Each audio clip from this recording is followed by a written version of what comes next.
Kumbakarna asmane karo ayo arati karo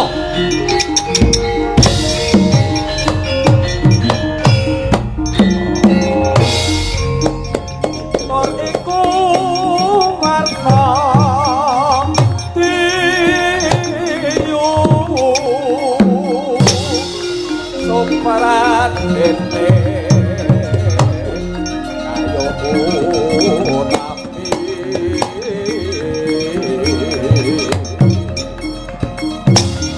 tuk awet perang kalengmo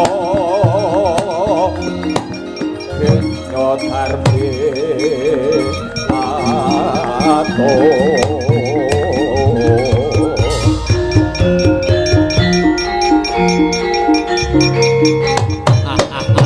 ayo arati karo arep arep karo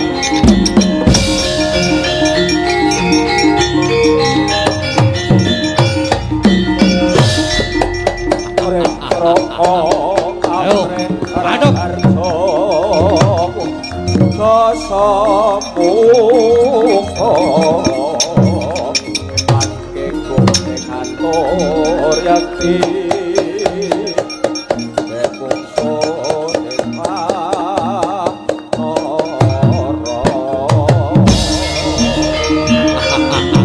Arep arep karo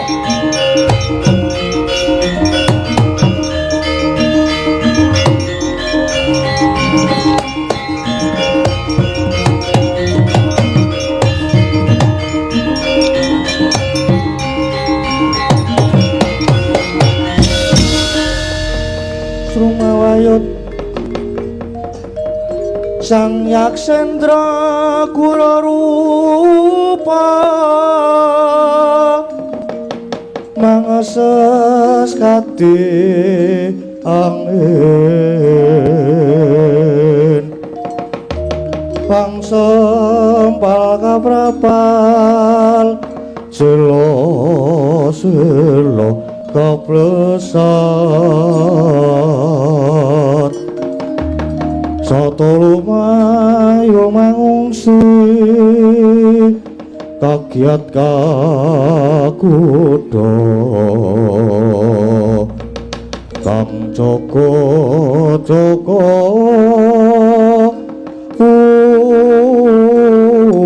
bumi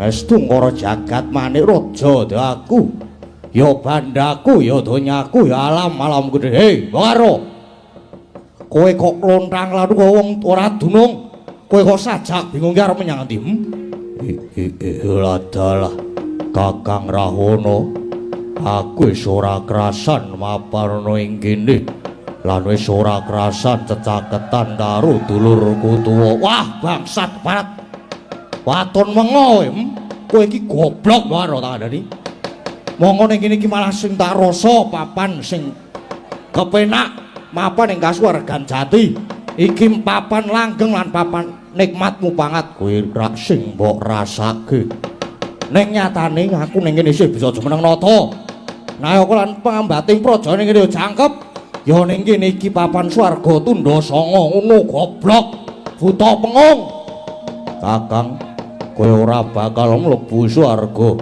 oh Kakang iki dudu swarga nanging coba sawangen yen sejatine kowe menco ning kayu watu saben malam Jumat kliwon lan malam Selasa kliwon dikutuki wong sing do arep golek pesugihan mula yen ngene iki carane aku ora bakal bisa tentrem mapan ana iki merga sejatine iki mapan ing jagat weteng Kakang kowe ngucap ngono sing mbok nggo dasar apa sing mbok nggo dasar apa Kakang biyen matiku ndepani musuh merga mbelani bumi wutah getihku ya negara Ngalengka diraja mongko jarene aku iki sinebut Senopati kang labuh marang bangsa cinathet ana dranjang kencana asmane Harya Kumbakarna nanging tinemune jebul aku isih kecipratan lerah letuh Merga saka dosa kang mbok sandhang iki Kakang,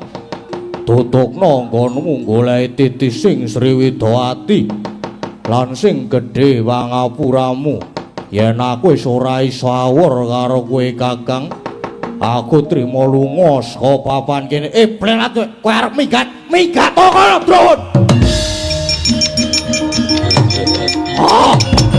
Wah, bangsat elek. Bes anak.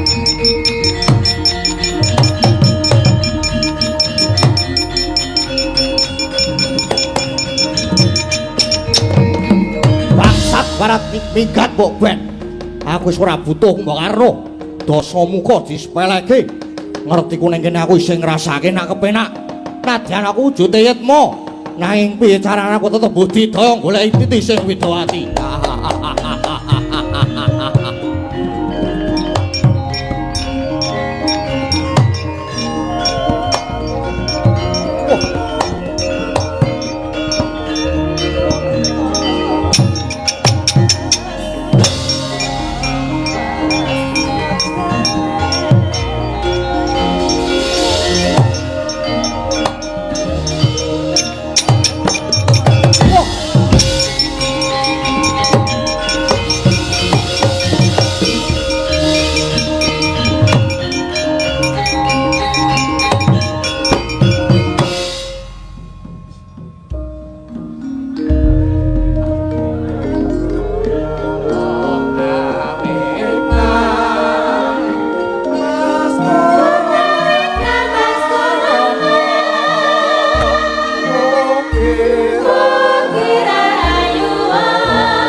Tumiyung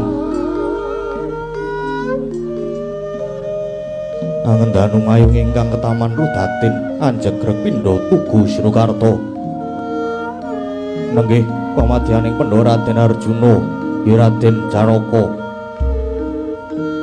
kawis tinggal nandhang Sungkawa awit mulat penandhangi kawula ingkang kasangsaya sinangsaya miwah ngrembakaning kamurkan lan kathah wong culika sak nggon-nggon ngantos wong cilik sesak-sesek sesenggukan karonta-ronta katula-tula bebasan kesrimpung dandung ora ketulung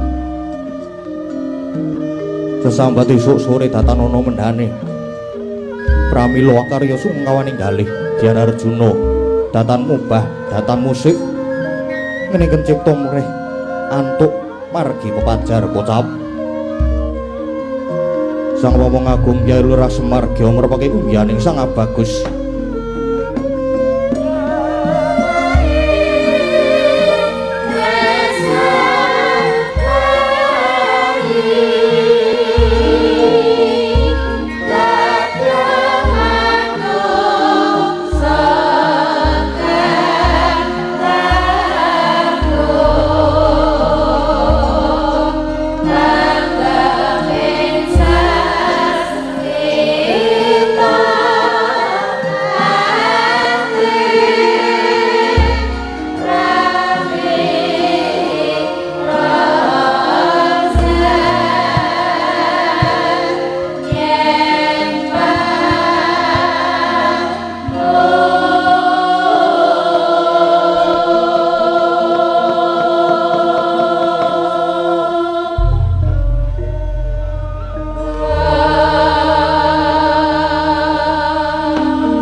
putra ingkang puspita harum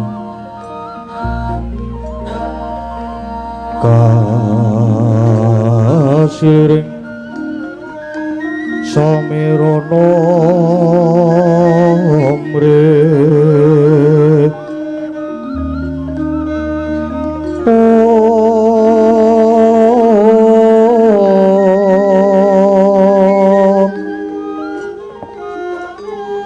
sekar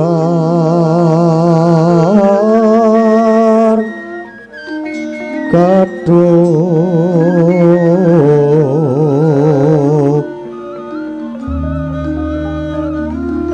ko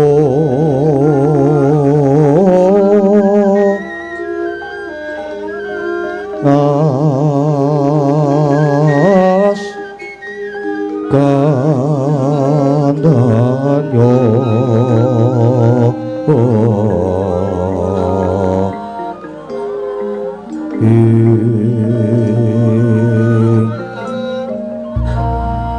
paweh raras betnaning griya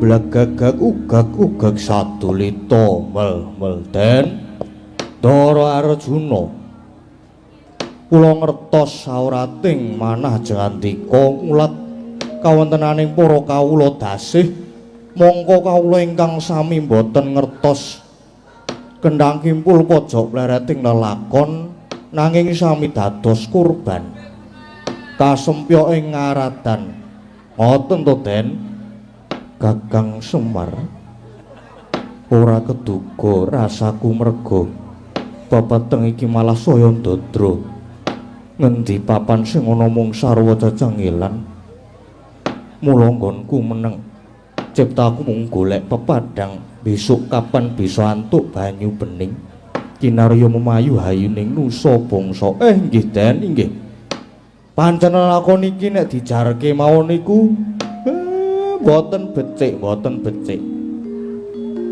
lah nek jane mono ngamarta Pandhawa niku jane pun leres nanging sederek dika nggih para Kurawa nika kula wonten kahanan kados ngaten mesti nggih namung sami meneng mawon merga Kurawa niku awan bengi sing dipikir mung seneng-seneng tok mula Kurawa niku watake nggih boten tebih kaya watake kewan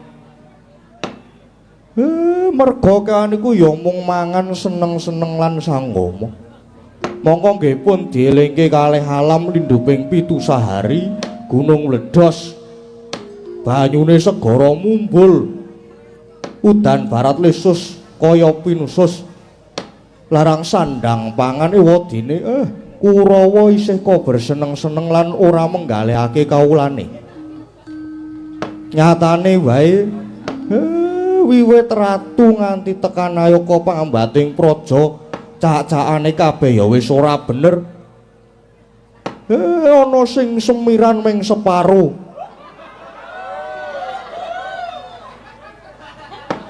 ngaten niku pun ora bener pun boten bener luwe-luwe sing dadi ratu negara Ngastina nggih Kang Raka Prabu Duryudana nika cacane ya wis ora bener. Monggo sing jeneng saguh dadi ratu niku kudu ngampil daya linuwih lan kudu ngampil panguwasa agung. Mula reh ning ngampil daya linuwih lan panguwasa agung niku mboten kenging sewenang-wenang. Ratu niku mung nindakake kewajiban ingkang boten namung pamrih pribadi lan malih ingkang wigati dadi ratu lan pengayom niku kudu utawa dudu mujudake bebungah nanging niku amanah tegese dadi ratu kuwi kudu tanggung jawab sautuhe marang negara lan kawulane. Mula yen wis saguh aja golek sugih, yen sagah aja golek turah, yen wis gelem aja golek pengalem. Ngaten Den.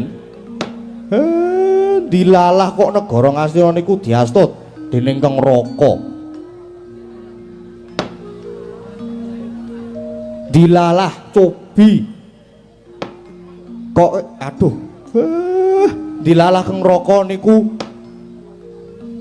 dados ratu wonten ing negari Ngastina. Inggih Prabu Jaka Pita saniki malah peperintahane malah saya ora karu-karuan. Mongko Duryudana lan Kurawa niku angel didandani, angel dikandhani. Senengane golek wah sugih ning boten wani kurban, ora gelem nanjake kesugihane ya Kurawa nika. Lah niku Den, lah sing perlu dieling-eling negara Ngastina nika saksedane Kang Rama swargi Prabu Pandhudewanata Ngastina lajeng dititipke Kang Adipati Desa Rastra. Ning ibarat ngemut gula krasa legi banjur moh nglepeh. Kepraban Ngastina banjur dilintirke menyang Kang Raka Jaka Pitana nganti tekan saniki. Nanging ala niku mboten badhe tumama ing becik. Mang percaya mawon. Besok wayahing mangsa kala negara Ngastina mesti wangsul wonten panguwasane para Pandhawa. Iya Kakang. Banjur prayogane Arjuna kudu kepiye Kakang Semar? Pun Den, mumpung sampeyan isih jembar kalangan isih padang rembulane, mang tindake sak becik-becike merga sampeyan niku diarep-arep makarya supaya leladi kangge nusa bangsa lan negari, napa malih jandika niku dikekudang sing bakal saged nurunake sejarah ratu. Pun niki mumpung Jawata badhe matedhaken wahyu pepakem Makutha Rama, manggayu nggih Den Ndara Arjuna. Caritane satriya linuwih amargi mring kautaman tan pegat mring pangestine ngesti hayuning ayun pinasuta pabrata jejaring panggayuh. Kakang Semar, biar padang terawangan persasat lumampahing wanci panglong kepapak obor sosro dupi aku midanget kabeh pengendikane Kakang Semar.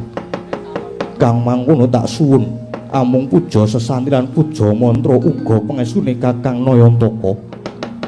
Muga kawruh lan ngelmu dadi kancaku, akal lan budi dadi cagakku, kapitayan dadi gegonelanku, sabar dadi pusakaku, dharma kautaman dadi jejibanku, lan jujur suci kuwi kabeh dadi pangestiku. Arjuna semedya munggah ana ing ngarga Kutarunggu. Arjuna sedya nggayuh wahyu pepakem Makutha Rama Kakang Semar. Nggih Den, prayogi sanget niku margi pepakem Makutha Rama niku wulangan hasta brata. Pun mang tindake kula nderek ngawat-awati lan mang percaya mawon sinartan manteping rasa tumameng tumindak sarta linambaran ati suci pepayung budi rahayu. Sapa sing darbe sedya hayu mesti bakal manggih rahayu Den Ndara Arjuna.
Widya Basuke ingkang kaesti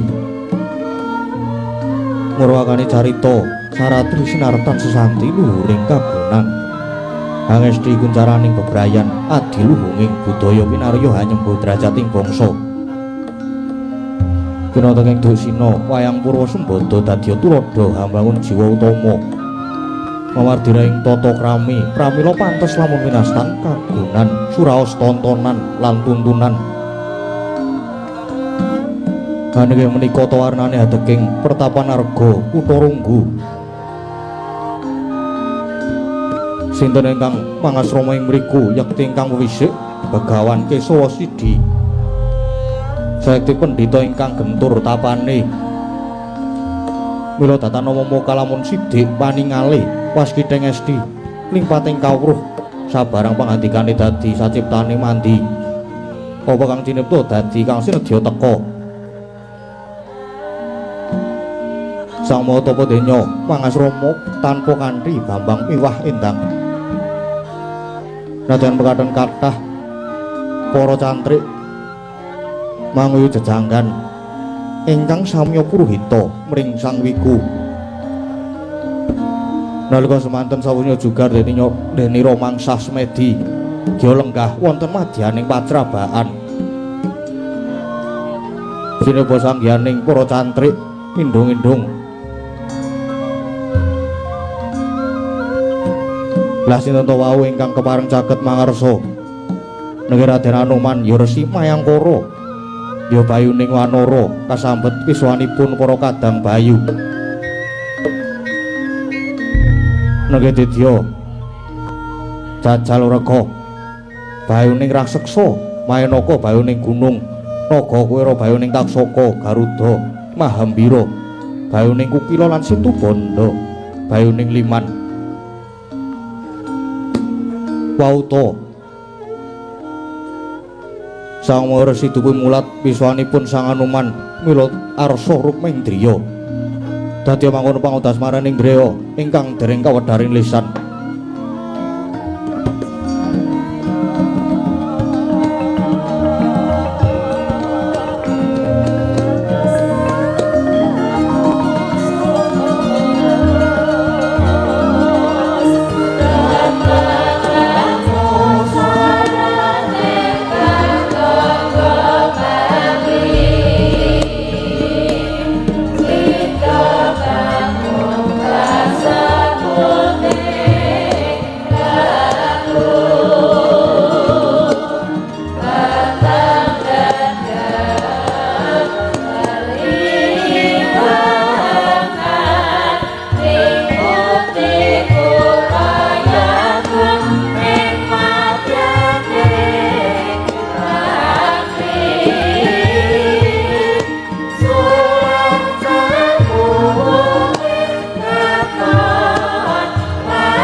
Sritenon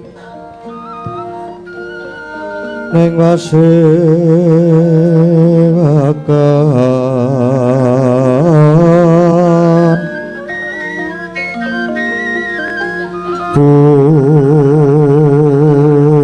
busana maneka warna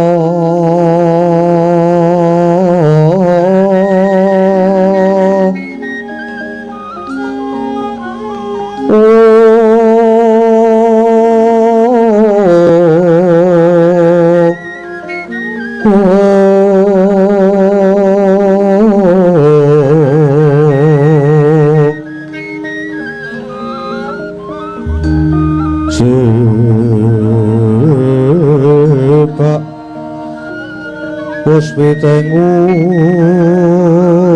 dono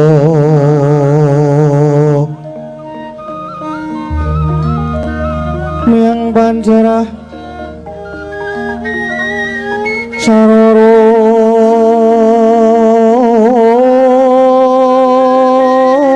kmo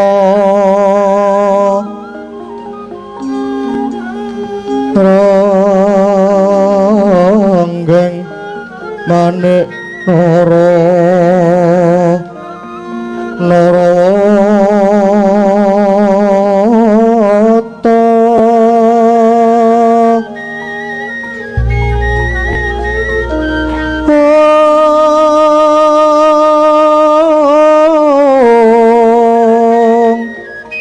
ana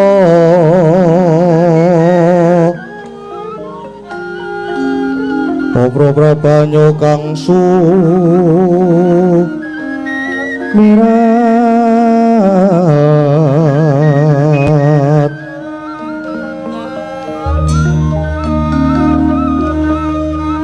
nyaring keco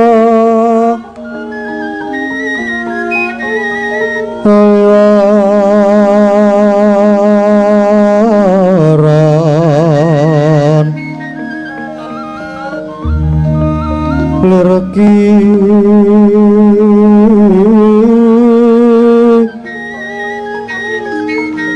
laci siring padhet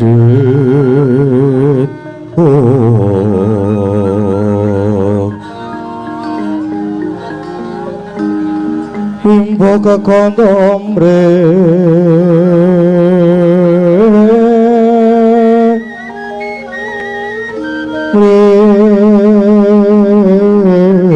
ingin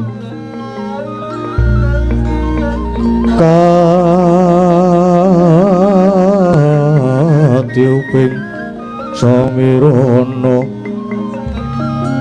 pondro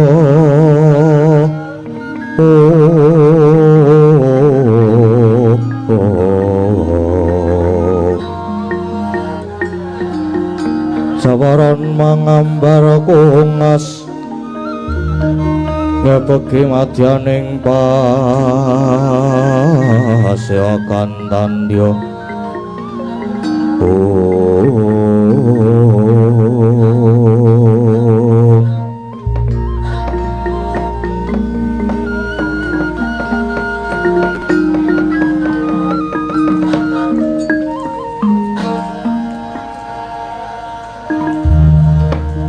ilahing astuna masidam mayangkara sause satata lenggah padha kanthi harja piswanira Anuman duh Hyang Rama Dewaku inggih Premban awit ngundi pangestu paduka Premban saha kasembuh pangayomaning Jawata lulus raharja piswan kula kejawi saking menika ingkang abdi pun Anuman ngaturaken sumengkaping pabekti mugi kunjuk wonten ngarsa paduka Hyang Adi Premban. Ya Anuman, jeneng sira ngaturake pabekti wis ndak tampa karya bombonging penggalih. Mung wae pangestuku tampanana senggana Anuman. Inggih. Sangat anggen kula mundi dadosa jimat paripih. Semono uga jajal raka bayuning raseksa. Dikepara ngarsa nggonira marak suwan inggih saken dawuh ngaturaken pangabekti Premban ya wis ndak tampa kanthi sukaning manah monggo to dhisik Anuman kaya wis sawetara nggonira sak kadang bayu tetruka mapan ana ing ukir kutha Runggu kene mongko nitik ningiring netra cupla-cupi Brahmanasari sajake ana wigati tumuli matura lan murih wijang satala-tala tak keparengake kepara maju piswanira Anuman aina inggih ngestuaken dawuh Premban Enjra ingkang puspitarum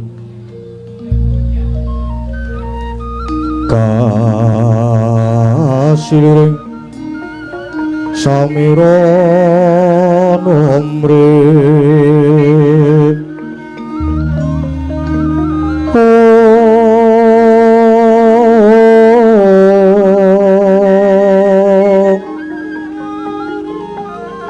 sekar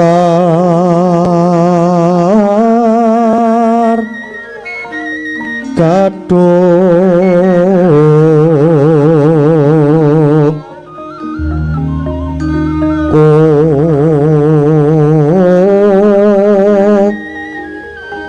kas kandanyo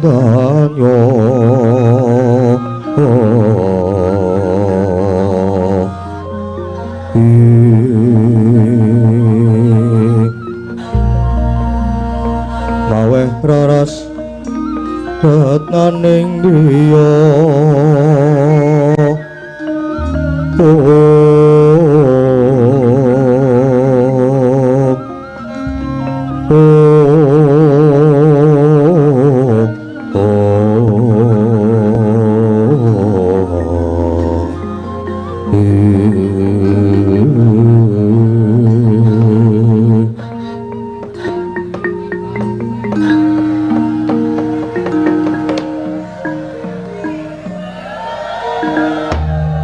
kepareng matur wonten ngarsa paduka Premban nanging cumadung deduka mbok bilih wonten lepatatur kula mangki nyuwun lumunturing sih samudra pangasami yaya Anuman kaya ora dadi ngopo sirna narasa wigih ringa-ringa duji matu punden kula Hyang Adi Premban pramila kula sekadang sami adedanggan wonten ngersanipun Sang Maha Muni esdining manah kula mboten sanes amung sumedya ngempek kanugrahanipun Sang Adi Premban kepareng wanuntuni margining kayuhanan miwah sampurnaning sangkan paran dumadi syukur mawi bagya menawi Sang Adi Premban kepareng nguntapaken dhateng kamuksuhan dasat kula prapting delahan jersotaning manah kula mapan wonten ing Madyapada menika sampun dangu wiwit ngabdi dhateng Sinuwun Prabu Rama Wijaya ngantos samenika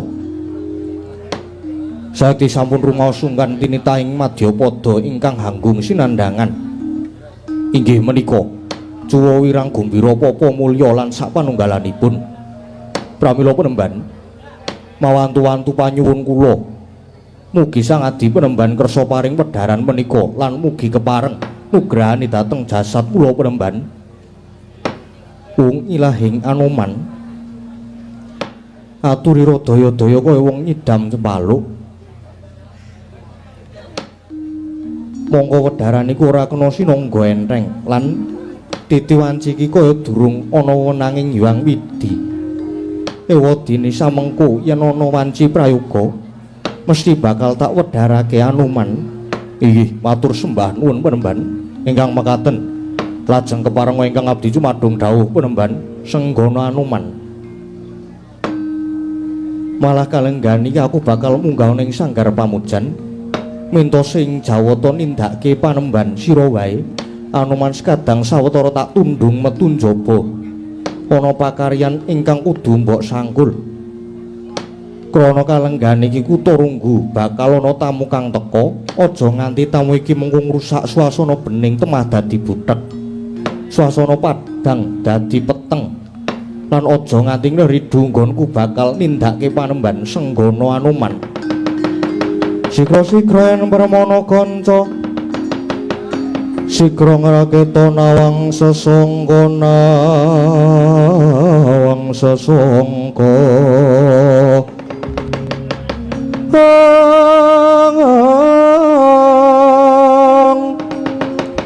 goyang lenggahing Sri Nalendra ambek marosing sang katri gumulung ngrempak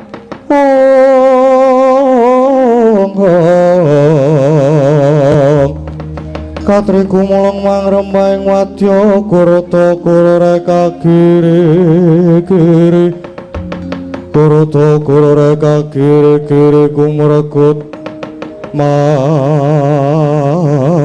mangajab kasinggihan ngestoaken dawuh timbalanipun Sang Adi Premban nanging menawi daya menika mangke namung badhe risak jajak dosa ngupaya kanca kados pundi Penemban Purbawasesa tak pasrahke marang jeneng sira Anuman nanging nganggo duga lan prayoga lan para kawula kang padha mapan ing sakiwa tengen pertapan kene aja nganti kasempyok ing ngaradan Ainuk Nun nesaken dawuh yen mekaten nyuwun pamit nyuwun tambahing pangestu Panembahan senadyan kula inggih nyuwun pamit Panembahan Anoman lan Jajal Weka lelungsen tak babakali Surtiti kang padha ngati-ati lan aja nganti ninggal duga lan prayoga Senggana lan Jajal Weka.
Bocah cantrik jenengmu ki cantrik sapa? Inggih kula pun cantrik bolot. Sapa? Cantrik bolot. Oh iya maju suwani arep matur apa? Nadyan kula inggih cumadung dawuh Panembahan napa kula nggih kedhawuhan nungka dhateng Begawan Mayangkara. Kae iki do arep maju perang. Awakmu kuru kaya ngono. Inggih. Lah pripun saben dinten kula namung ngangon bebek.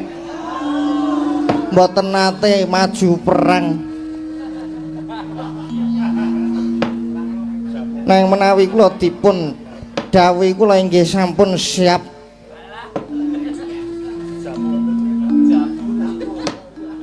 Kula niku ajeng kurung ngaten niki ning nek pun tumandang mah jan wau nyedapi saestu. Wis ora sah. Kula niku saben dinten mak ndok bebek lho. Wis ora sah. Kowe ngrampungke pakaranmu wae. Kalenggane iki aku bakal munggah ing sanggar pamujan. Wancine manembah sing disuwun muga sesantine tansah manggih mulya.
Ayo dibuka rasane nganggo caping gunung dibawani heeh no dibawani kuwi iki bawane sing dijengglengke wis gayang banget. Iya. Bengi iki kan rak yo gak ana bintang tamune. Lho. Caping gunung ki engko ki Mbak Lintang yoan ki. Iya, berarti ling adeg mongko sile jumeneng mongko dhisik ben caping gunung dibuka rasane sik. Mengko nek wis mulai dibuka ngono kae lagi ngadeg. Lagi jumeneng tegese iki rasane nek wis dibuka ki terus njuk jumeneng dadu-dadu. Tak sumet malahan kowe tuan. Iya. Bawa caping gunung saking Mbak Lintang nggih Mbak nggih. Nggih. Monggo di nganu ngagemik Mbak, ampun mboten ngagemik mboten krungu niki monggo. Nggih. Saderengipun selamat malam Mas. Selamat malam juga Mbak Lintang. Mbak Lintang napa Dik? Dik mawon nggih. Dik. Lah biasane piye to ning WA ngono kae ora Dik to Mas. Oh, Dik ya. Biasane ya wis ngono kae. Kowe ora ngerti wae. Lho Bapak. Sapa momone ayah bunda njaluk kon ngampleng gundule mau. Bapake weruh lho Mas. Nek biasane nimbali sayang ngono ya Pak ya. Wah, iya no, sekarang yo ngerti dhewe. Iya, Pak. Digolekke nganu, apa proyektor, apa jenenge kae? Sing nggo pembesar gambar kae lho. Apa Mas? Apa jenenge? Petromak apa? Sing kae lho kotak kok disorotke terus metu gambare gede banget. Nah, ngono kae aku tak sambungke HP ku tak delokke le nganu panggil-panggilane ngopo. Padiake. Iya. Enggak bawa caping gunung nggih, Mbak? Nggih. Nggih.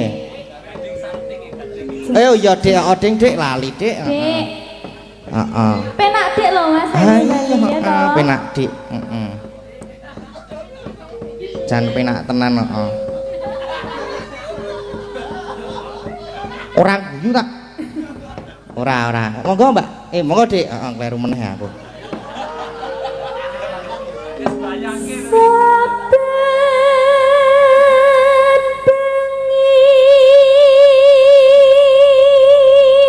Bila saben bengi po? Iya. Oh, lara. Saben bengi. Saben bengi.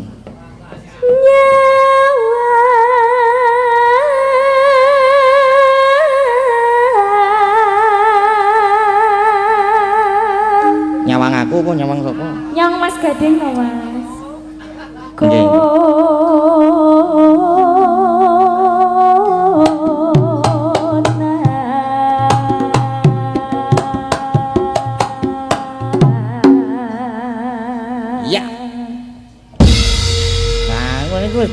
jenggleng ngono kuwi engko nek ana sing ndok kira-kira domblong ngono. Ngati-ati lho niki. Ngati-ati. Kula pun ditutup tawon ping 3 lho niki. Ora apa-apa mak berkah kuwi. Heeh. Yang mana yang bintuk, Mas? Ada di wah banyak pokoknya ini. Ada 3 itu ada di iki Piye to jane? Empun nganu nggih. Jajare nggih, Dik. Digantos. Iya. Oh nggih.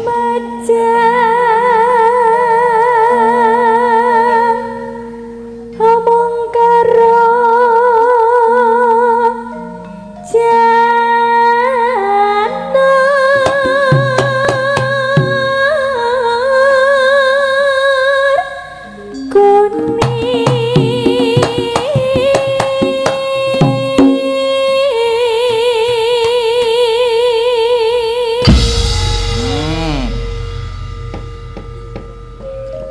Melih napa gesere? Manut jenengan pripun? Apun marem dereng. Walah ya kok cek kurang lek ngene iki, Mas. Lah iya lah.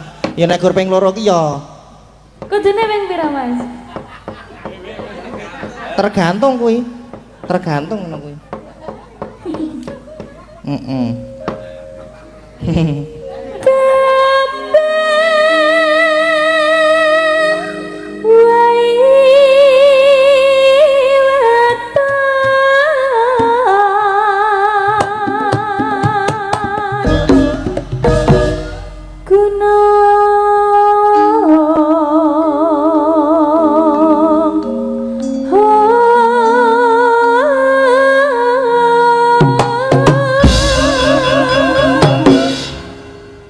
Sampun? Dereng tak jengglengke kok sekedap. Iya. Pripun?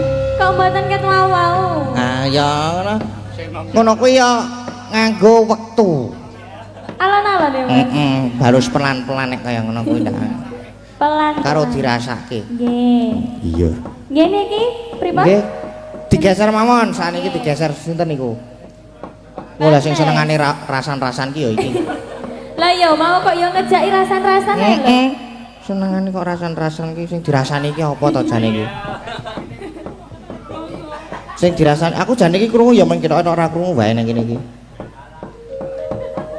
Nek mayang ki ya fokus mayang wae. Ora rasa kok dirungokke. Lah wong krungu kok. Ayo arek ngopo? Mulane nek nyinden ki nyinden wae rasa rasan-rasan. Tak walik to.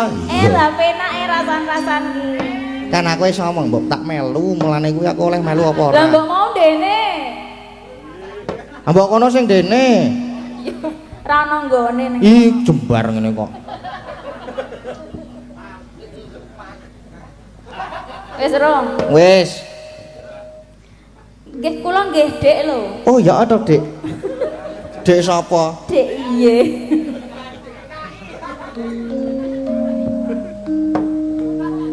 Ayo, Mbak.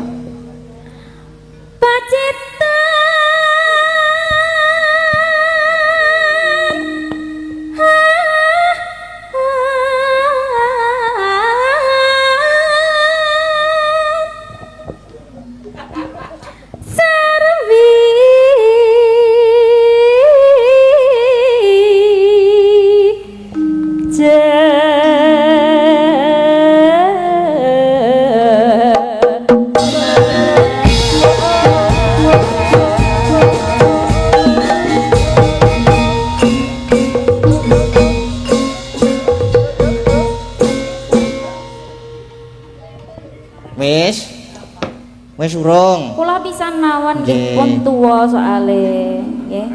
Mau jare Dik. Rasido. Ya. Geser-geser.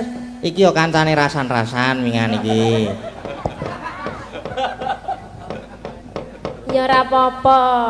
Disambi rasan-rasan marake ngopo ya ora ngantuk. Apa? Lho, jane ben suwe. Apane sing ben suwe suwe iki? rasan-rasan ben ra krasa nek suwe ngono lho, Mas. Oh, larak ngono. Monggo. Ndak aku celak omong sing aneh-aneh kok.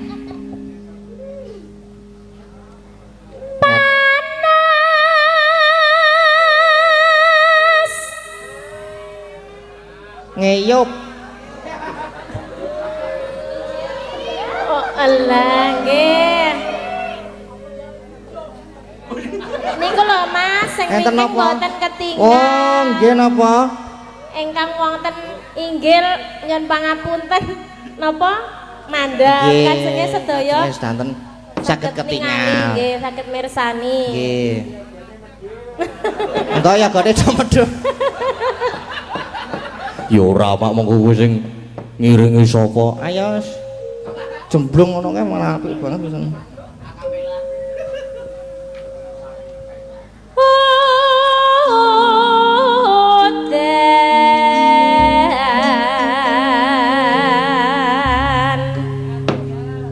Iki nganggo parian lho, Nduk. Parian. Heeh, kudu nek parian iki wajib. Seko nek parian tak walik seko sing pojok dhewe kae seko. Seko apa jenenge fosile warga laras.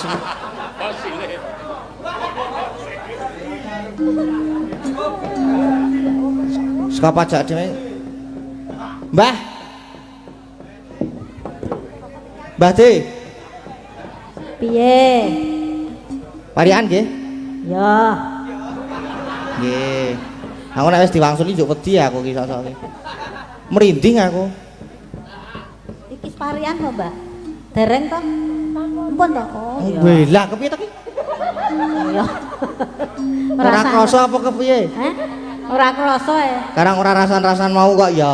Nah, nek kaya aku wis ora krasa apa-apa le.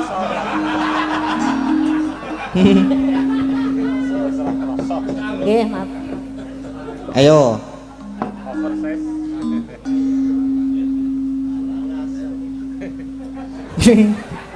Ilah iki kok malah meneng bae iki kepiye to ki? Sikik mikir, oh, Jang. Apa ngono apa to apa ngono lho. Tuku bayem Heeh, tuku bayem. kok mampir pasar Depok. Oh, heeh. Ana ya an ya. Terus Dusun Karangasem ngundang dalang pekok. Ben mau yon apik apa nek ngono kuwi? Apik apa? apik. Apik apa nek kaya ngono kuwi? Apik. Medonnya gelut yo. Wani po. Wani bae. Wah, remet. Wah glundungke. Mau sak leyatot. Ora ngadeg jejer iki mung sawetengku dhewe iki Je. Ala ya dadi pas to sirahku. Heh? Iso jegluk gonamu. Ben mau ngatos kok karo aku. Ya wis, heeh. Jajare sapa ya kuwi? Karepmu. Iki umpama aku saka kene mlumpat rono ki oleh ora to? Mlumpat tak gludhuke gludung medhun ngono kuwi trebok. Sia-sia aku arep nang bengi iki arep sia-sia aku. Sapa jejer iki? Gesere sinten niku?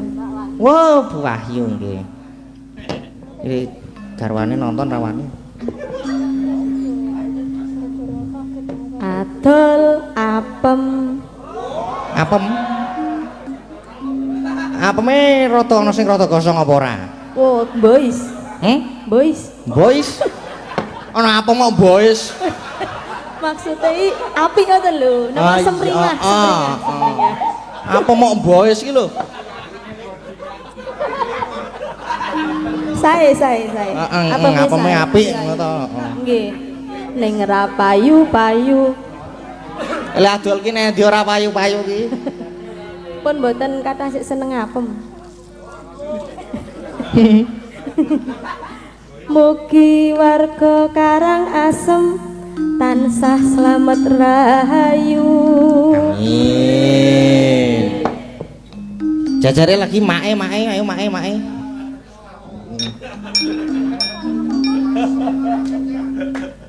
Kae kok mesam-mesem. Sapa sing mesam-mesem? Kuwi dalange. Sing biasa, Dalange. Aku apa? Hmm. Ora ki. Mosok. Kowe ora percaya apa? Ra Ya wis padha ngene yo.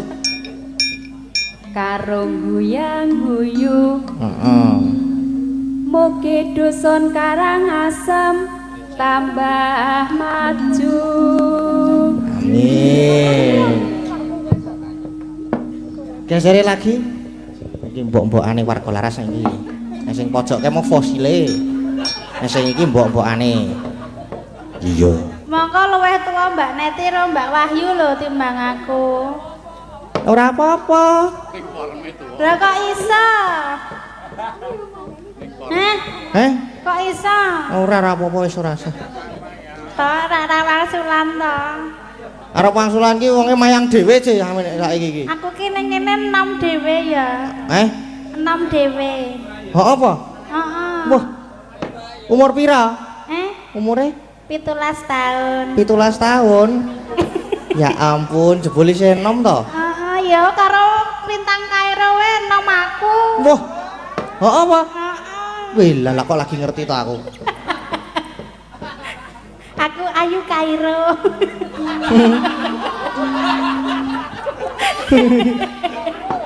Percaya ra? Ya iso percaya. Ayu Kairo. Percaya. Percaya ya kudu percaya ya. Iya. Percaya. Sito kan mari angere. Sito. Ya. Mangan brem. Ngopo Mbak? Neng Bambang Lipuro. Katoan Mas. Katoan? Iya. Mangan brem. Heeh.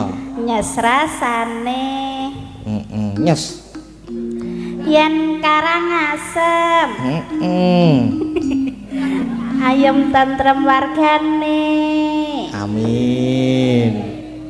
Sampun nggih. Nggih sampun. Matur nuwun. Sami-sami. Nyuwun sangu. Mboten enten. Pelit.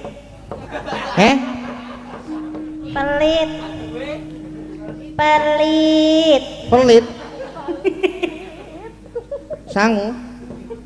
Ora ono ya aku ora nggawa. Sanguku kari 4.000 e. Mosok disangoni 100.000 mbokku. Tak nggo kuliah tak entekke. Mumet aku njokan saiki. Jajare lagi. Wah nek iki bahaya, balang wilah saron ora. Kok saged? Ora. Parian mawon nggih. Nggih, parikan mawon nggih. Mbakku Nah, mlempem. Mbakku ne mlempem. Mlempem, Mas. Wah, aku seneng sing rada mlempem-mlempem kaya ngono kuwi.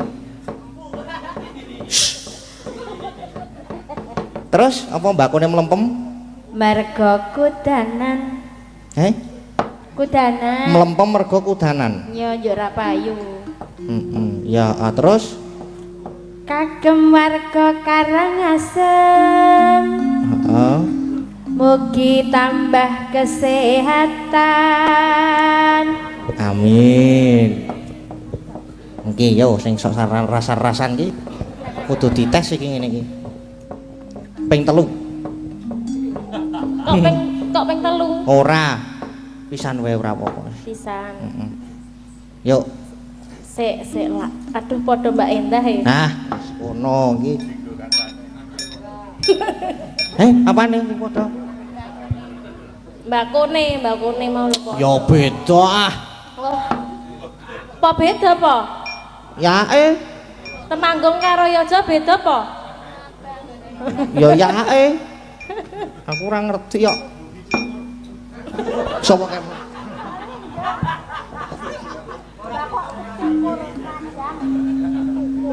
Ayo Mbak Orisa.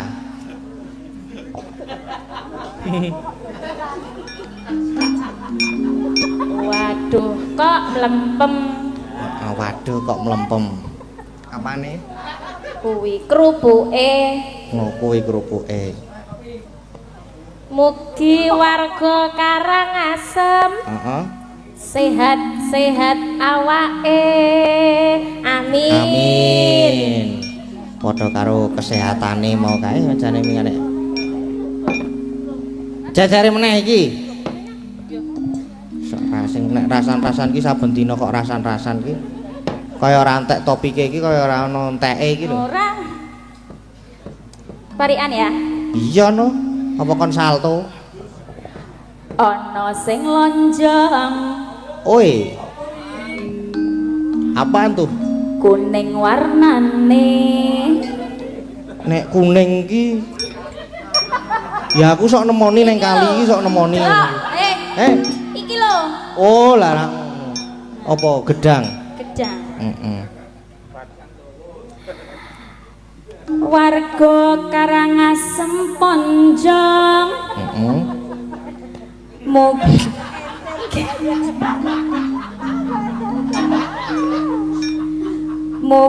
bagya mulya ayem tentrem gemah ripah lancar rezekine.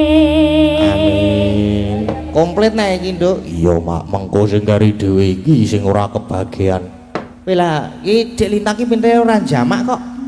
Iya, kudune iso. Iso padake. Ora kaya aku mbiyen sekolah bolos wae. Nek njaluk sangu semangat. Pamit mangkat sekolah menggoke warung. Nek ora menggok kose kancane terus turu. Iya, saiki lak ora kaya ngono. Meh. Saiki meh luwih parah malahan ketoke malah. Iya, aja, Mak. Ora. Monggo, Dik. Niki kula nggih, Mas. Nggih, Mas. Sinten meleh? Wow kok. Nggih, mosok sing ngempuk Sugeng Dalu pindho lah. Sugeng Dalu. Nggih, pripun Dek niki iramane warga laras iki Jan pu enak Mas, jos tenan. Edapi buanter tenan. Mas, jan cemempeng ning kuping. Cemempeng ki apa, Jal? Apa ya Mas, kalau di Jawa Timur itu cumpleng ngano, apa ya Mas? Penak. Kepenak. Iya. Wah, kuwi romone seneng sing banter-banter berarti. Banter. Heeh. Nggih. Sampai era nututi Mas. Wah, nggih. Gimana Mas Gading Pripun? kabarnya? Alhamdulillah menawi kula menika. Tadi belum salaman. Salaman Mas. dulu Sama nggih. Tadi Salaman. dari Kediri gimana Mas Gading Nggih. kabarnya? Alhamdulillah baik. Alhamdulillah. Iki orang rusuh. Lah iya iki jane nek apa to Mas sandinge iki? Wis rapopo nek kene Bade? Orang penak Mas. Oh, toh. Aku kan kangen dari sana Dari sono sampai ke sini kan. Dari Jawa Tengah loh Mas. Ora pelayon ning iki weh. Ora pelayon iki pitok. Alhamdulillah. Alhamdulillah. Bisa ketemu lagi. Waduh dikruyuk tawon aku jokan. Sekarang sing legi-legi nang kene terus tawone do moro. Ngono lho. Makanya aja manis-manis. Wis aku ki nek karangket lahir ki wis biyen kruyuk semut aku ki lahir ki. Jano, aku yang gumono Mas. Kan. Pianten bagus kados jenengan. Asma Kinaria Jopo. Jopo, heeh. Bagus sekali loh namanya Mas Gading kalau diartikan. Gading Pawukir. Gading Pawukir. Artinya ki wong pinter gini, sing iso wong pinter. Alah. Ayo. Gading. Ga. Pasti ganteng. Jan kandiani kok. Dua. Heeh. Apa jenengan? Kok lali tuh jenenge Gading. Ding itu dingin. Mas Gading kan dingin kalau dicat nggak mau bales. Iya. Duh gletak aku gerti sing kalau tiba lho aku ki karang yo. Dingin. Gading. Iya toh, kenapa Mas? Sampean ki lek tak chat Mas Gading balesnya iso pirang-pirang jam ngono. Weh, ora main pirang-pirang jam biasane. Pirang-pirang dino. Kalau aku lah nyapa. Ora tau buka WA soalnya. Oh, berarti ben dibales cepet ya pas iso tak VC wae ya Mas. Langsung di VC langsung tak bales langsung tak angkat ngene iki langsungan. Gading. Pa. Pandai dan cerdas orangnya. Oh, tak kira pa ki pahit ngono kuwi. Pahit. Apa toh manis lho Mas. Nggih, kae sing nyaron pahit. Wu itu bulan. Bulan. Memandangmu seperti memandang bulan yang sangat indah di pada malam hari ini Mas Gading. Aduh ya ampun. Aja semaput Mas. Aja semaput to. Aku arep semaput ning Rasida. Ora usah iri dengi tidak boleh. Lah yo, iri apa piye? Kir. Kir. Tadi wu sudah. Wu mau apa kir. bulan? Heeh, Wu ki bulan. Bulan. Bulan ki masih selalu sesandingan karo lintang. Wah, Jan. Tak balekke to. Iya. Langsung jedul mau ngene iki tanpa. Berarti kita itu sebenarnya tuh jodoh yang sangat serasi ya Mas ya. Buktinya loh. Umpama kapelan ini kapel padahal ireng. kita tadi enggak janjian ya Mas. Enggak janjian. Cocok ya. Cocok ki lho le kamera cerak banget ki lho. Ngono. Aku video kok nganti ngene iki. Biyen berarti orang tahu kayak dhewe ngene iki Mas. Heeh.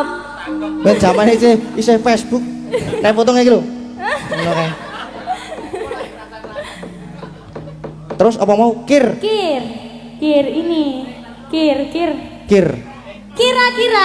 Kira-kira Mas Gading kapan ngelamar aku? Waduh. Tak jabutke akekku. Ora apa-apa nggo akek ya ora masalah kok. Enggak Mas, kira-kira kapan kita bisa bertemu lagi di job-job selanjutnya ngono lho Mas. Mau masih ada di tanggal. Tapi lek mau kayak mau ya ora apa-apa Mas. Iki lho akekku ku iki anyar lho iki. Wah baru itu? Oh baru nih. Bagus sekali. Nyilih tapi. Nyilih kok dipamerke. Ora apa-apa, men kita gleleng toh. Heeh. Bagus toh Mas? Bagus. Ya. Gading Pawukir. Gading Pawukir. C. Hah? C. Seno Saputra C. Lek kuwi mau aku wis nganu ya Mas. Wis Wis ora apa? mikir ki jane Mas. Ya harusnya tuh Mas Gading ganti yang anu aku, yang mengartikan namaku. Oke. Lintang Kairo. Li. Lah jenenge iki terus piye, Joan? Lin. Oh, deng lali ya. Jana, li ki ke apa ngono? Iya, Lin. Lin ki. Kalin. Apa ya Lin? Apa Mas? Lin. Lin iso ora? Lincak tuh. Lindu kebanter. Lincah. Lincah ki obah wae pokoknya. Terus lin ki apa ya kira-kira ya? Ya itu tadi lincah. Iya, lincah. Terus lintang.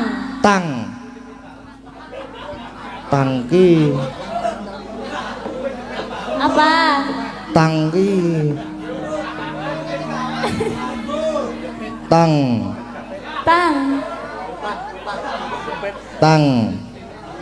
lah kancane catut kae. Kuwi tang sing gawe ngano pedah motor ki lho Mas. Stang ya jenenge. Beda. Heeh. Tang apa ya kira-kira tang ya?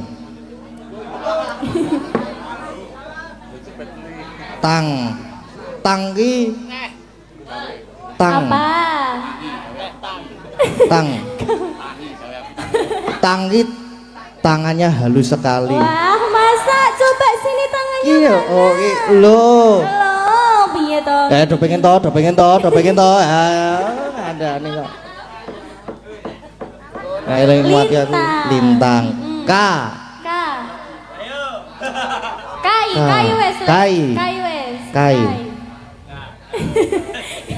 Kai iki apa ya? Angel banget nek kai iki.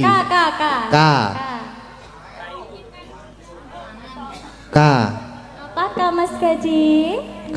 Kangen sekali. Aduh, ya ampun kok kangen bareng. Oh, ora. Kudune aku ora semaput. Terus apa bar iki? Kairo. Ro wae ya. Iya. Romantis sekali. Wah, Jan. Aku ya ada Mas ya. Ngene kok. Terus apa meneh? Sudah. Wis to entek ya. Lah mbok tambahi apa, Mas? Apa ya arep tambahi Pak Wukir? Iya, nah. Ternyata tadi Jawa banget meneh. Lintang Kairo. Pak Wukir ngono. Lintang Pak Wukir. Apik ya anak ya. Apik Mas Jan sampai kaya fotone dhewe diedit ning ndi. Dadi lah kok wah kepiye to aku iki wis dibangunke patung tekan New York barang lho aku. New York ono, terus Taiwan ono. Yang kita joget-joget itu pakai baju Dayak itu. Terus ono neng Jepang barang ngono pisan. Wah. Borobudur. Ijen, Ya itu antusias buat fans-fansnya kita Mas Gading. Didoakan ya Mas Gading. Amin. Semoga fans dari Lintang Pawukir dan dari fansnya Mas Gading juga, fans Warga Laras semuanya. Semoga sehat selalu, dimudahkan rezekinya, lancar juga rezekinya, sehat selalu, sukses selalu ke depannya, dan tetap mendukung kita ya Mas ya. Yang pasti itu Mas Gading. Yang pasti itu. Goro-goro. Niki nggih. Soale wong limbukan niku gasik. Nggih, Jam Mas. setengah 11 pun limbukan. Iya. Terus niki mengke di apa jenenge pamunduran sing dereng dipinangkani diteruske ten goro-goro mle Dik Lintang. Iya Mas Gading. Nggih, mengke soalé niki nggih lakone niku dawa banget niki tersian. Nggih. Sak dawa-dawane niki. Nggih, semangat Mas Gading yang Nggih, ganteng. matur sembah nuwun. Terima kasih Dik Lintang. Nak, Piye, Pak? aja digugu ya les bengok-bengok kuwi rasa digugu. Ora. Iki gandeng ya lakone isih dawa tur ya apa jenenge paule lelimbukan mau ya rada gasik. Iya. Dadi ya iki neruske lakon sik mengko pamunduran sing durung dipinangkani diteruske dipinangkani ning gro-gro. Nek goro-goro. Heeh ning gara-gara mengko dipinangkani meneh diteruske sing durung dipinangkani. Iya, Mak ngono. Ayo saiki gak aduwe neruske lakon sik. Iya, Mak, ayo tak derekke. Tansah marapamoring sukma sukma sinukma winaya ing asepi sri menteleng ing kalbu bambu kaning warana tarlen saking leplaping aluyup pindha pasating sumbana sumusuk ing rasa jati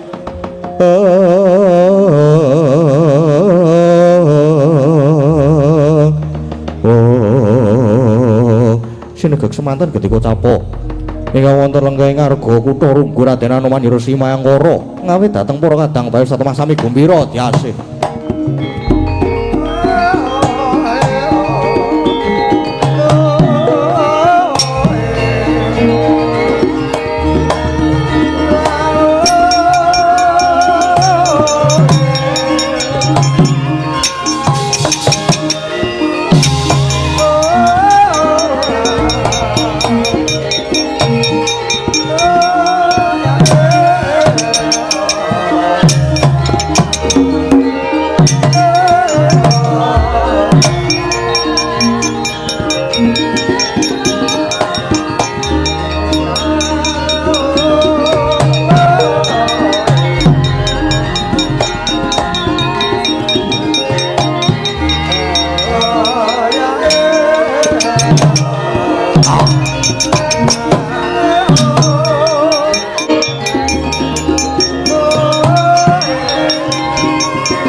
Mucul saking jroning braja mapan ing madyaning alaga kundang ing Prawadya sawega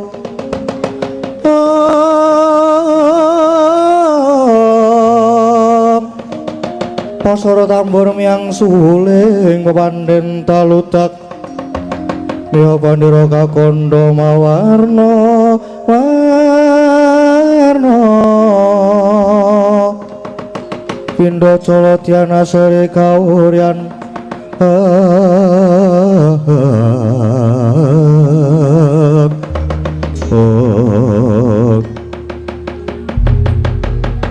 katangku Anuman Mayangkara rene nggonku sowan ana ngersane Hyang Adi Panembahan Begawan Kesawa Sidi kepara rada adoh aku ya Begawan Mahenaka bayuning gunung nungsum pawarta apa ingkang dadi dawuhe Sang Maha Wiku aku Situ Banda bayuning gajah uga nyadung dawuh nadyan aku bayuning naga uga cumadung dawuh aku Garuda Mahambira bayuning kukila nungsum pawarta aku ya sowan kepara caket nanging kurang wijang enggal dawuhna Hanuman kadangku bayu kabeh apa ingkang dadi krenteking ati awake dhewe kabeh wis tak aturke ana ngersane Sang Mahayogi ya Panembahan Begawan Kesawa Sidi ya kuwi nggone awake dhewe nyuwun supaya dituntun ana marganing kasampurnan nanging manut dawuhe pengendikane iki pancen durung titi wancine para kadang bayu minta swarga merga isih akeh jejiban ingkang kudu disangkul ana ing marcapada iki melu ngisas angkara murka buji candala mula kadang bayu padha sabar dhisik lah bener sing dadi pandugaku awake dhewe pancen durung wancine yen nyuwun disampurnake apa maneh iki kadang bayu kaya durung jangkep merga kadang bayu iku ana 7 iki ingkang durung manunggal ya kuwi Raden Werkudara bayuning Kusuma dadi pangrasaku kaya isih gontang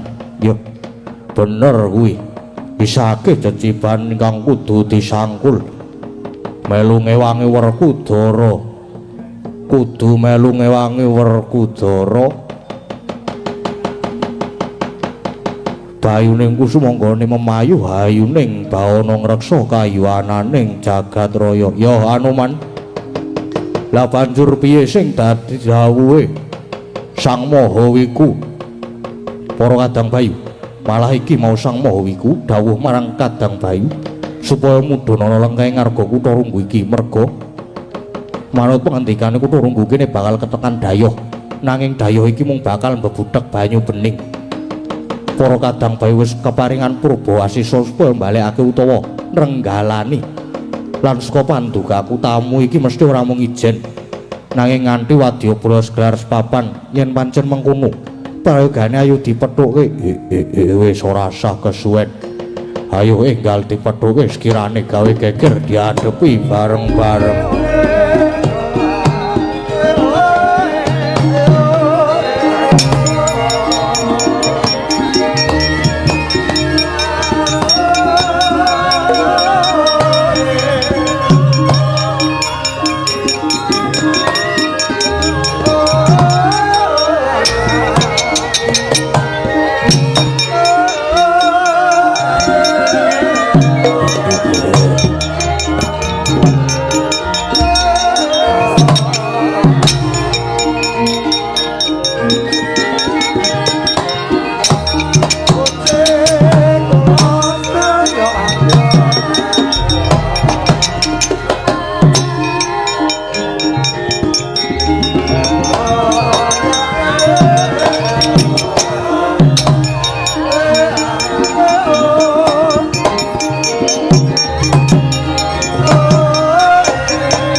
ana sithik prawiring jurit majeng ing rananggana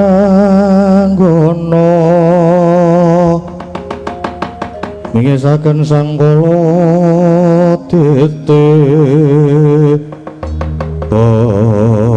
Paman Haryo sampun mungka dhateng kula lan nganti Kurawa kanthi sikap gegamaning ayuda inggih nggih mapan menika inggih mundi dawuhipun anak Prabu Duryudana supados ngawat-awati tindak paduka anggir inggih matur nuwun malah menika sampun ngancik wonten lengkeng arga Kutha Runggu pramila niki mangke kula badhe minggahing pertapan Kutha Runggu manggi Begawan Kesawa Sidi badhe nyuwun pepakem Kutha Rama inggih menawi boten dipun paringaken prayogi pertapan dipun damel sungsang bawana balik kemawon nek perlu pertapan diobong kemawon inggih paman Kurawa supados tata-tata siagane ngayuda monggo minggahing pertapan inggih monggo ger Kartomarma kula wonten dawuh man ayo melu munggah ger nggih ngesaken dawuh paman monggo kula dherekaken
Triku ngulung mangrempak Urudha kula reka kiri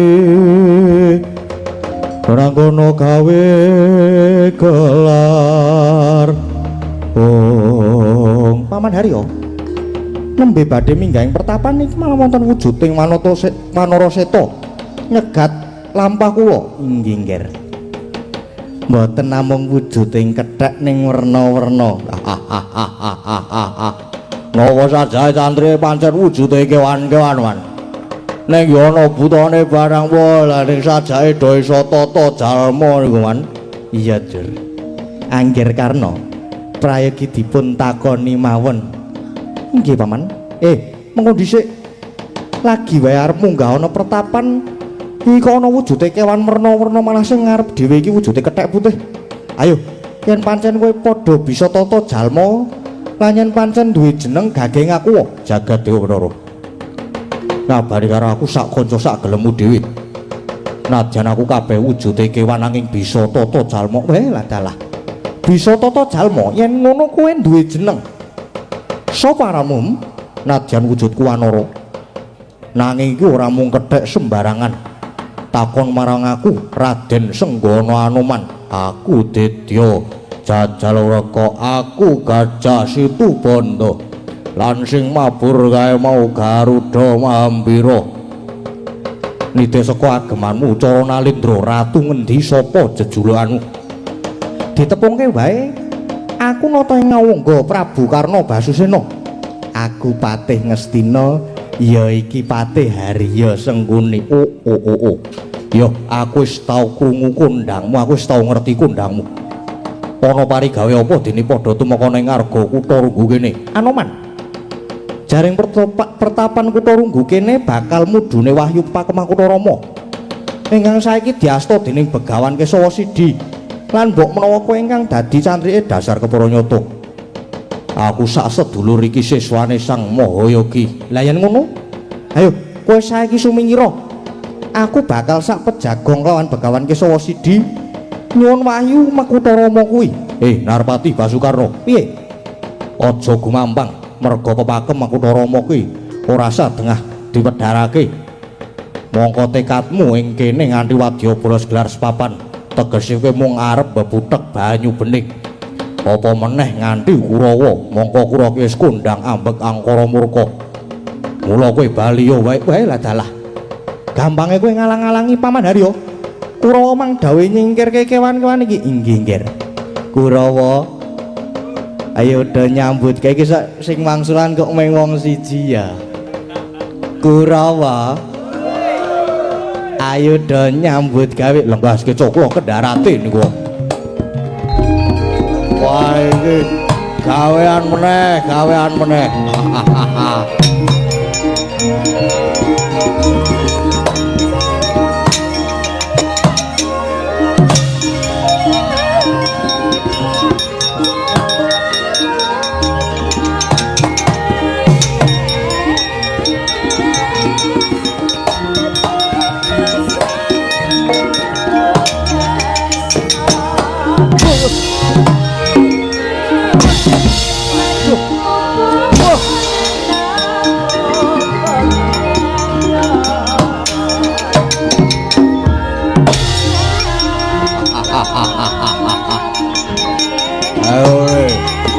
Awas tanda muter kowe.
Pecah sirahmu.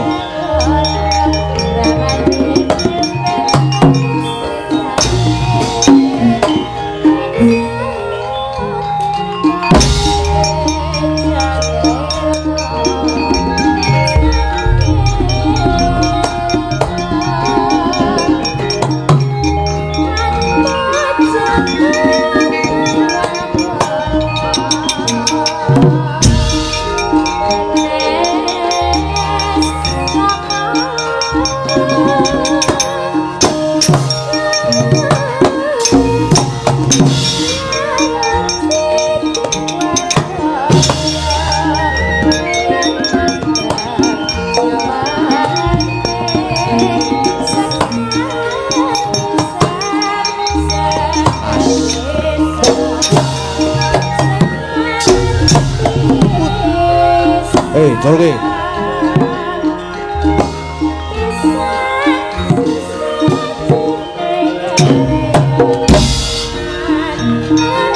Ayo, atu godo.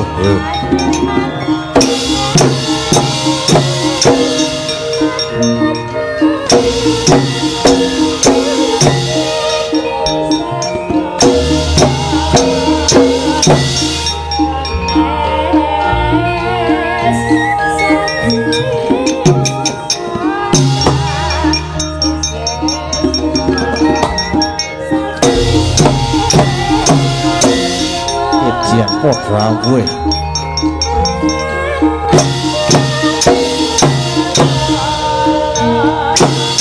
Waduh.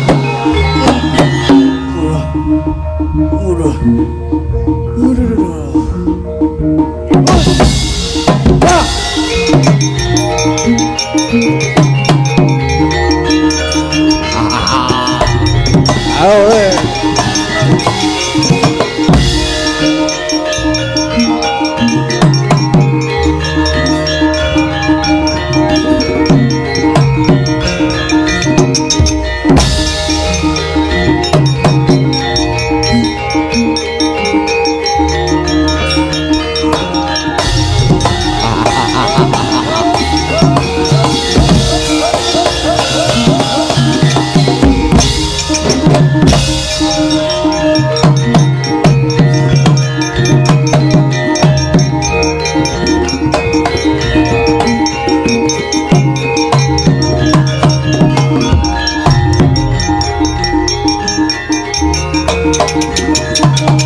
Kurawa bubar maut mungsu Anoman. Ayo aku ya golek mungsu sing imbang. Kowe buta jajal raka ya. Ya aku Ditya Jajal Raka. Kowe sapa? Aku Raden Dursasana. Ayo mungsu karo aku ana sirah buta tanggo gatheng. Maju tak rimah-rimah untal malang kowe.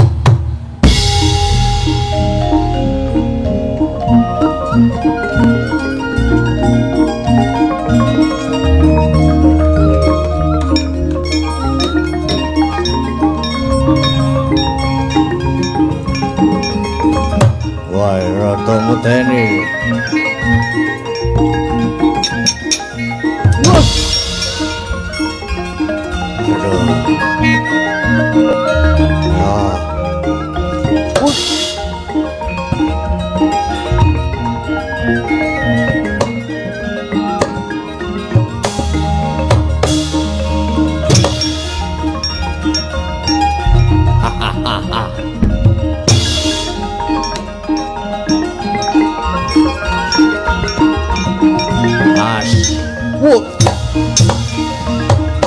Mutiar kowe.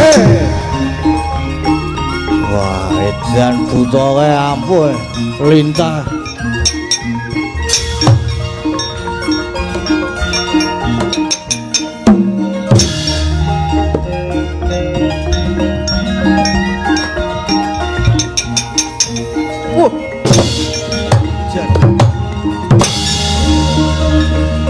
Ojo Indra.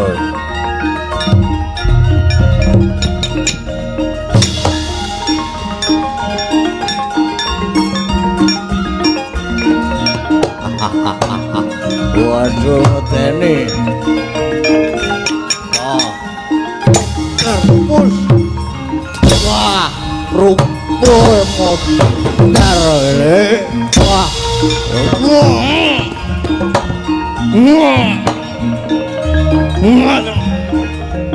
Waduh.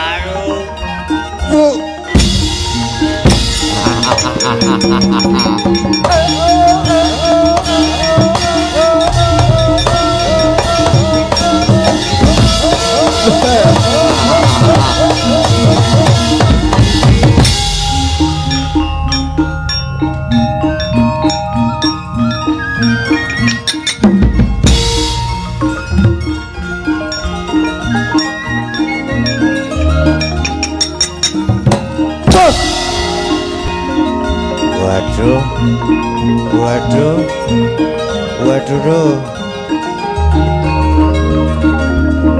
waduh, ejian apa tadi?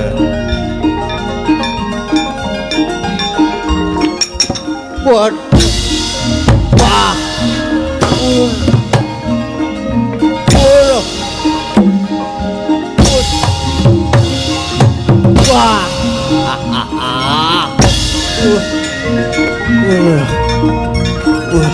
Mati lah. Woi, wah.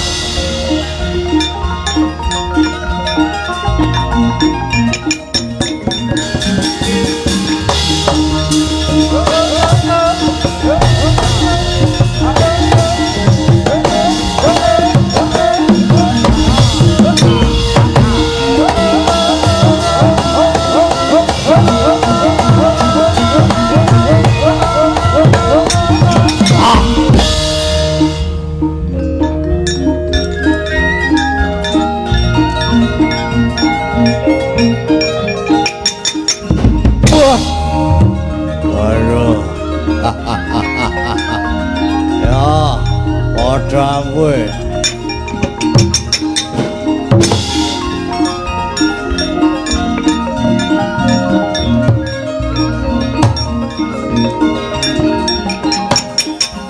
Wah. Ejar ora rubuh. Oh ya, mutar kowe. Mati mutar. Ah.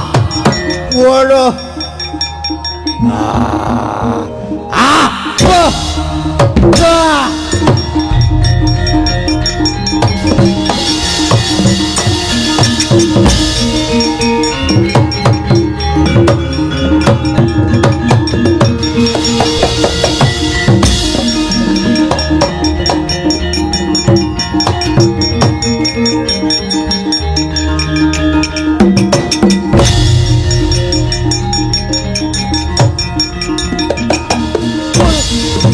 Edian.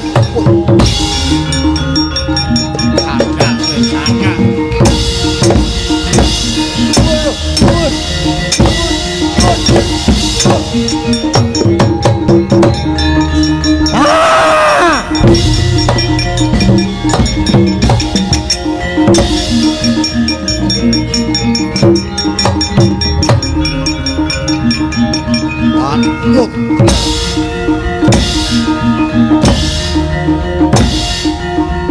Ini kepiye to iki?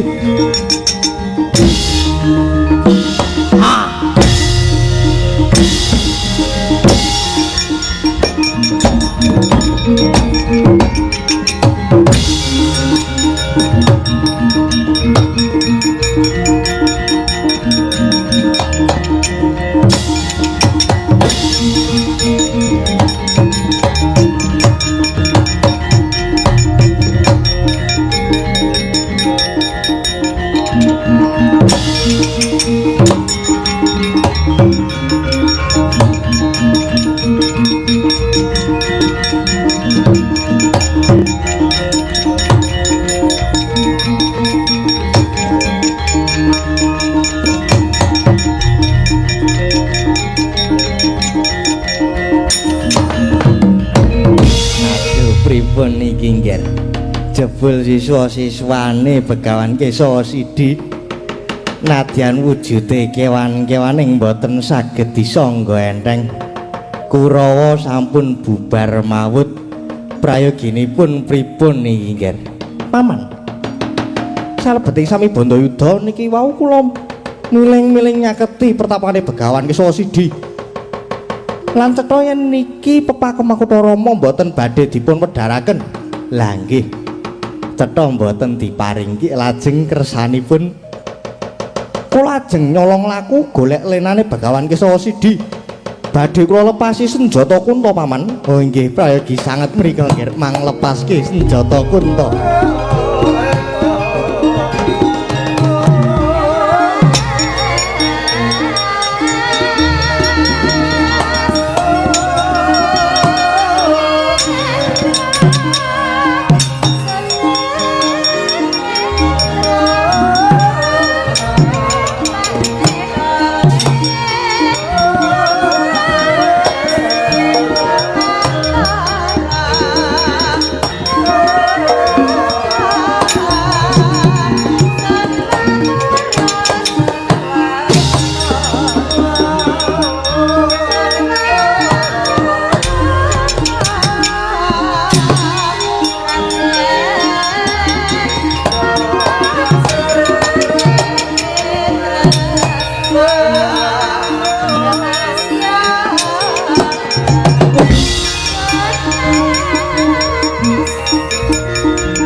Dewa Bathara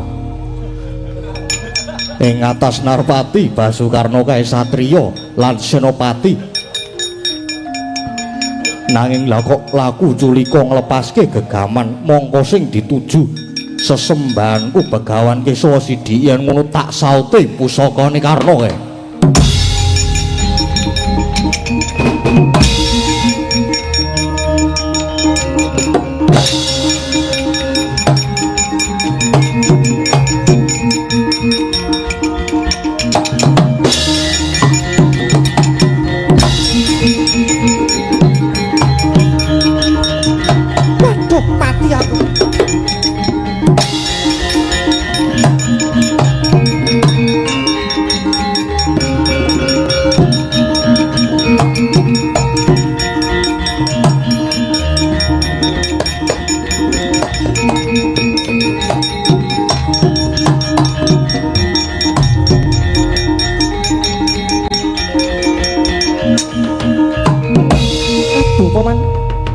Pusaka kula senjata Kunta malah disaut Anoman pindha dipun lolosi otot bebayu kula. Mongko menika pusaka ampuh paringanipun dewa paman. Aduh nggih. Lajeng kados pundi menapa mundur mawon paman? Kula mang dawuh mundur. Kula ten mriki mawon taunana windanana kula dereng ajeng wangsul. Yen dereng wangsul pusaka kula senjata Kunta